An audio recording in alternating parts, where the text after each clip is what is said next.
Hello, everybody. Welcome to our second project, which is our bead weave.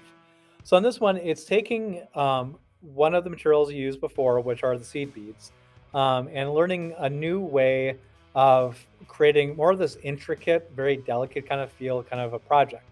Now, when you get into it, if you kind of get into beading as just like a kind of a hobby, you learn that a lot of times people, when they think about beading, they'll think about this.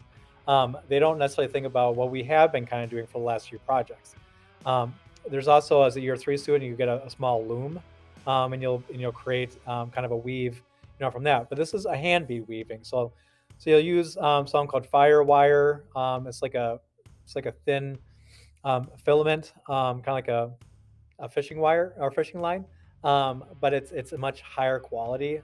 So at your level, we put a little more money into stuff and try to get the better stuff. So you'll be using that, and you'll be using these needles that are pretty flimsy but really good, and you'll learn a pattern. There are several patterns that are out there. There's this brick stitch, the Harrington bone. Your ladder stitch is actually not a full weave. It's something you start off your project with a lot of times. The Piote stitch, I'm probably saying that wrong, and then the right angle weave stitch.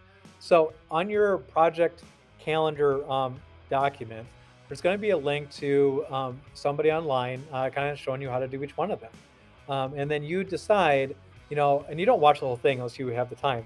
You just kind of flip through there, see if you're like, oh, that looks good, or it's like, I don't think I like that one, and kind of find one that you like.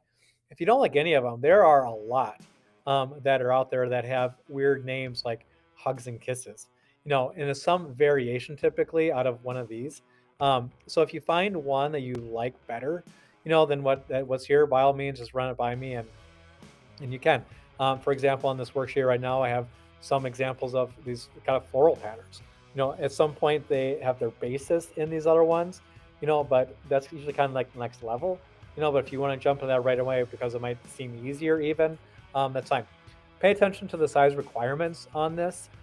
This is supposed to be a bracelet, but I do want a certain width, that's on here, and that's flexible a little bit. But do pay attention to that. When you're all done, you'll use a slide clasp that'll hook on. You'll glue it on, and then you'll be able to kind of wear. So it should fit around, around your wrist. Make sure you are leaving room for, in terms of the length you want, because adding on those slide clasps in some kind of a hook, it does take up some room. Okay.